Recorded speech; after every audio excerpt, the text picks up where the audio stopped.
mas de antemão agradeço aí a esse treinamento que eu vou acompanhar com os irmãos Couto, né, que é a nossa sensação aí do nosso evento, como foi colocado. São pessoas que vêm trabalhando no mercado nacional e se destacando nesse segmento, pessoas que são referência no nosso mercado, nos agraciando com essa apresentação e esse evento, e dizendo para vocês que nós somos parceiros e irmãos aí de caminhada e de corrida, tá bom? Agradecer aos participantes também. Obrigado aí pela participação de todos. Obrigado à Internet Sul aí, principalmente pela confiança aí que tem com a gente com relação aos treinamentos que nós estamos desenvolvendo. E parece que tá sendo uma parceria assim, de bastante sucesso. Né? A gente tem tido bastante procura pelo treinamento. E eu acho que um dos nossos pilares, né, em relação à ProISP é justamente a gente poder, inclusive, eu acho que democratizar, vamos dizer assim, o acesso ao conteúdo, acesso à informação. É isso que a gente procura fazer, tornando cada vez mais acessível, né, tudo isso ao provedor, né, de forma que ele possa estar cada vez mais se preparando, né, e se preparando para o mercado, se preparando para prestar um bom serviço, um bom atendimento para o seu cliente e, claro, né, poder prosperar, né, poder crescer, né. Eu quando vi esse título, empreendedorismo e ISP, eu falei, caramba, né, parece meio que chover no molhado, né, porque se tem um povo empreendedor, esse povo se chama ISP, né. Então parece que de repente nós vamos estar tentando aí, né, ensinar a missa pro vigário, né. Mas a conversa de hoje é muito mais um bate-papo, é muito mais a gente estar fazendo algumas reflexões de alguns pontos importantes que a gente precisa considerar com relação a toda a parte de preparação e planejamento das nossas atividades com relação ao futuro, né? Vamos lá, Rogério, vamos começar a trabalhar. Bom, vamos lá. Gente, quando nós fomos questionados aí, e até falar com o Alex, preparando um pouco dessa pauta, né, a gente buscou tratar aí alguns pontos importantes no contexto do empreendedorismo, né? Sinais do que nós estamos convivendo hoje com a economia, com aquilo que a gente vem convivendo com esse novo cenário pós-pandemia, ou né, convivendo com a própria pandemia, tem trazido desafios muito grandes para o nosso segmento, e principalmente ajustes muito velozes, né? A gente tem acompanhado vários provedores e visto que a demanda ela cresceu para todo mundo, né? Todo mundo cresceu de uma certa forma, o mercado, né? Cresceu o seu resultado. Porém, também a gente sabe que esse crescimento ele traz ali vários outros pontos de necessidade de ponto de atenção. O efetivo mercado que a gente vem trabalhando, né, o mercado da conectividade, ele sempre trouxe para a nossa percepção e sempre agregou que não haveria mais situações das pessoas se desconectarem. Né? Quanto mais a gente evoluía na convivência, na forma da comunicação em si, mais conectividade a gente estava tendo que fazer entre pessoas, entre coisas, entre máquinas, entre lugares, né? Enfim, muita coisa nesse sentido trouxe para a gente um novo modelo. Quando saiu a pandemia, a gente também percebeu, então, o que diferencia, de fato, nessa necessidade que o cliente tem de manter as suas relações através da internet, né? Então, esse cenário competidor dos provedores regionais, por um primeiro momento, entre provedores, foi muito em função da tecnologia, né? As tecnologias eram comparadas entre si. Depois que a tecnologia meio que deu uma pacificada, quase que todo mundo passou a ter FTTH, né? O método efetivo de convencer cliente de frente era, então, fazendo o tal do preço.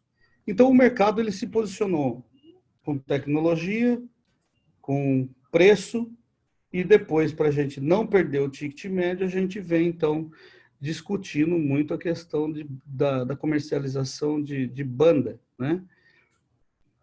Entretanto, né, agora entra aí a questão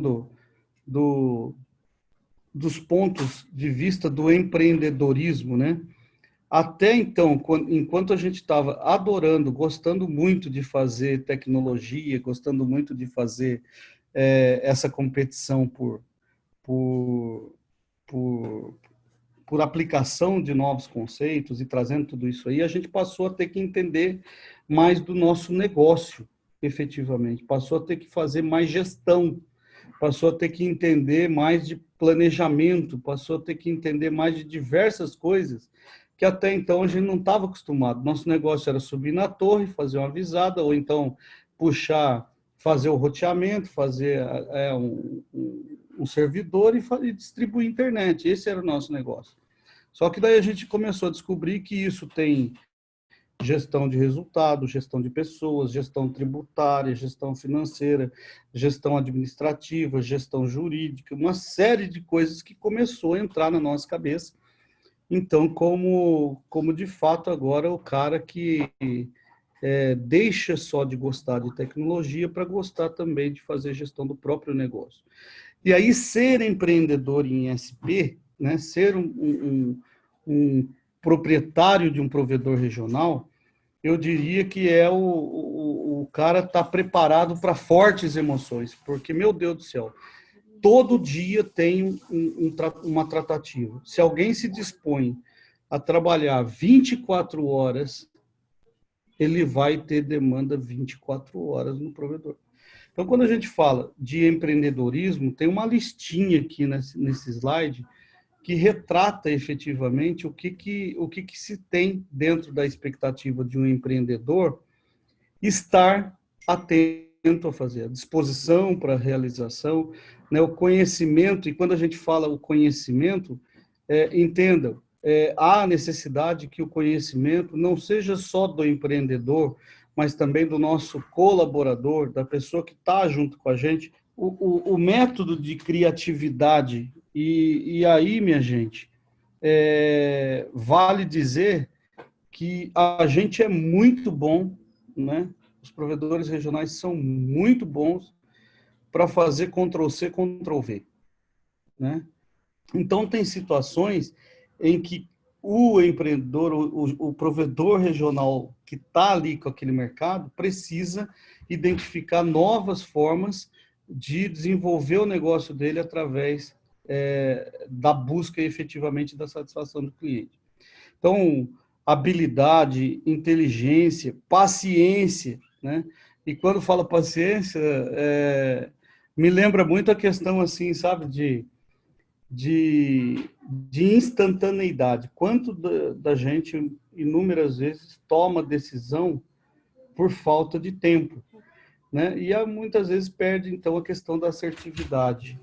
Esse slide aqui mostra um estudo que nós fizemos num provedor aqui da Grande São Paulo, aonde nós fizemos uma pesquisa com aproximadamente 800 pessoas, das quais 400 delas ainda eram clientes do provedor e outras 400 já não eram mais clientes do provedor. E dentro das perguntas que a gente realizou, foi pedir para que a pessoa desse uma nota, né, de 1 a 10 para o provedor, né? Aquele famoso NPS que vocês devem já conhecer, né? A gente imaginou que quando a gente fosse perguntar para os clientes que já tivessem saído da empresa, ou seja, já não são mais clientes, na verdade, qual era a nota que ele dava? Que ele fosse dar nota baixa, sempre nota baixa, por isso que ele saiu, né? E a gente percebeu o seguinte, que Dos clientes que tinham dado nota 9 e 10, nota 9 e nota 10, 30% deles já não eram mais clientes. Então vejam que loucura. Mesmo que a gente esteja fazendo tudo certo, mesmo que o cliente esteja dando nota para a gente 9 ou 10, ainda assim, isso não é garantia que ele fique com a gente. Se a gente tem uma base de clientes onde os clientes estão, por uma razão ou outra, dando nota de 1 a 6 para a gente corre alto risco desse cliente nos trocar. Né? O mercado está cada vez mais competitivo, a gente tem cliente cada vez mais exigente por conta disso, porque ele tem mais opções, né? A gente precisa garantir a tal da experiência do cliente. E aí entra um ponto crítico, eu entendo extremamente crítico. A gente não tem como mais não ter uma alta disponibilidade da rede. A gente realmente precisa pensar em altíssima disponibilidade. O que mais frustra o cliente é, de repente, ele chegar na casa dele e não estar disponível na internet. Qual que é a diferença desse preventivo ao preditivo? O preditivo a gente vai estar monitorando. O preditivo a gente vai estar acompanhando a degradação, acompanhando o desempenho no caso da nossa rede, ou a degradação do caso da rede, tá? E atuando em cima dessa degradação antes que realmente algum evento se torne problema. Normalmente a gente pensa em manutenção realmente quando algo para. E a gente precisa trazer o conceito de manutenção no sentido de conservação. Pouquíssimas coisas a gente consegue identificar nas empresas que são iguais, né? Exatamente iguais. Né? E uma das coisas iguais que eu digo que qualquer empresa, de qualquer tamanho, de qualquer região, é igual, é que a gente não tem todo o dinheiro que a gente gostaria de ter para investir. Então, essa parte da gestão do recurso financeiro, ela começa a ser bastante importante para que a gente possa realmente fazer investimentos onde a gente possa ter um pouco mais de assertividade com relação aos resultados. Outro ponto extremamente importante com relação à parte de recurso financeiro é a questão da nossa eficiência operacional. Quando a gente fala eficiência operacional, são os custos operacionais que a gente precisa para manter, né, a nossa operação funcionando. Né? É muito fácil a gente perceber provedores crescendo muito, mas junto com o crescimento do provedor, aumentando o custo operacional, principalmente com relação ao número de pessoas. Uma gestão com relação à parte de inadimplência, né? Que se torna cada vez mais, né, mais importante também, uma vez que a gente está crescendo cada vez mais, né? É diferente da gente falar 1% num provedor de 1.000 clientes e 1% num provedor de 100.000 clientes, né? Então, essa gestão da inadimplência precisa estar sendo feita com muita atenção. Trazendo depois da questão de gestão financeira, a gente aborda aqui a questão de gestão de gente, né? Daí até a Luana tem bem a expertise na questão de recursos humanos, mas eu elenquei aqui alguns pontos importantes que trazem a necessidade da gente estar olhando para as pessoas. A maior parte do que a gente vem avaliando dentro dos resultados com os provedores regionais, e ainda assim, todo mundo me fala muito da dificuldade de contratar pessoas, de ter gente habilitada para fazer as atividades no dia a dia, né? E sempre o modo de se contratar, ele é muito mais urgente do que planejado, ou seja, a gente acaba não tendo envolvimento com os recursos humanos, não tendo a visão de qual é a habilidade e competência que a gente precisa das pessoas, e quando surge a necessidade de uma contratação, a gente contrata a pessoa pela indicação de honestidade, pela indicação de alguém que seja boazinho, né? Assim, se não tem ninguém bonzinho lá para fazer para mim, para dar uma força, né? Então esse alguém bonzinho para dar uma força começa a perder o sentido, né, Luana? Quando a gente precisa destacar as competências, né? Quando a gente precisa realmente de pessoas voltadas para captação de resultado e captação de recursos. Então, quando a gente fala em estruturar um RH, a gente precisa olhar desde o começo, ter uma simples construção de organograma, passar por esse descritivo de cargo, passar por toda essa questão de política salarial, porque hoje a gente sabe que, né, às vezes não existe o colaborador, se eu vou contratar um colaborador novo, quanto que você quer ganhar? Eu quero 1.500, tá bom, eu que pago, né? E para depois a gente pensar na construção aí, né, uma construção bem estruturada, bem planejada, que vai trazer resultado efetivo, né, para a empresa aí, de um recrutamento e seleção, avaliação de performance, gestão de carreira desse colaborador. A percepção que eu tenho hoje é que a gente não troca mais só a entrega, mas a gente compartilha a satisfação, compartilha a experiência. Então, a maioria das pessoas hoje, quando estão desenvolvendo as suas atividades de trabalho, né, elas são capazes de influenciar o outro a consumir pelo simples fato dela estar muito bem consigo própria para entregar para o outro uma boa experiência. O que eu estou querendo dizer para vocês?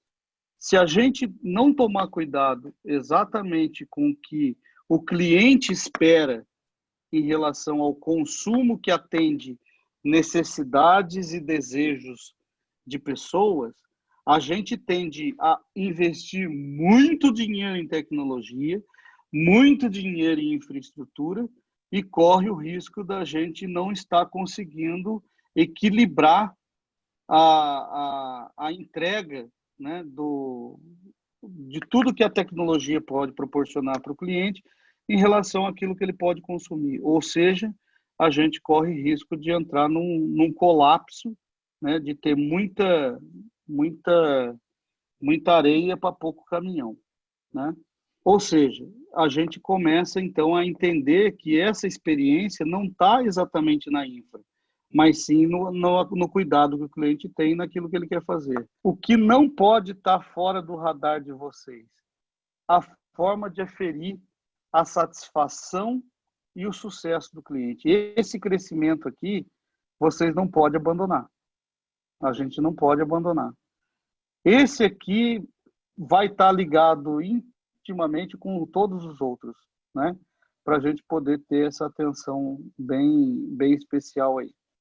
Mas, enfim, a questão desses indicadores serem smart, né? Significa o quê? A gente poder pensar em indicadores que sejam específicos, que sejam mensuráveis, que sejam atingíveis, né? Que sejam relevantes e que tenha um tempo definido para que a gente possa estar atingindo esse resultado, né? É importante a gente colocar isso, pessoal, porque a gente vê muitos esforços, inclusive, sendo colocados para estar sendo coletados dados, né, por exemplo, de resultados, né, o que a gente chama das métricas, né, o pessoal coletando muito dado, fazendo muita métrica, mas não transformando realmente isso em indicadores, né? O que sempre a gente diz é o seguinte: não adianta simplesmente eu ficar coletando dados e novamente a questão de ficar gerando relatórios, né? Se eu não tiver uma linha que determine para mim o que é bom, o que é ruim em cima daquela medição, né? E principalmente se eu não tomar ação em cima disso, né?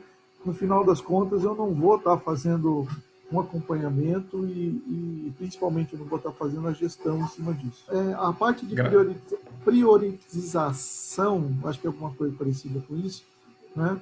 A gente pode categorizar com relação, né, aos projetos que a gente precisa realizar conforme gravidade, urgência e tendência, né?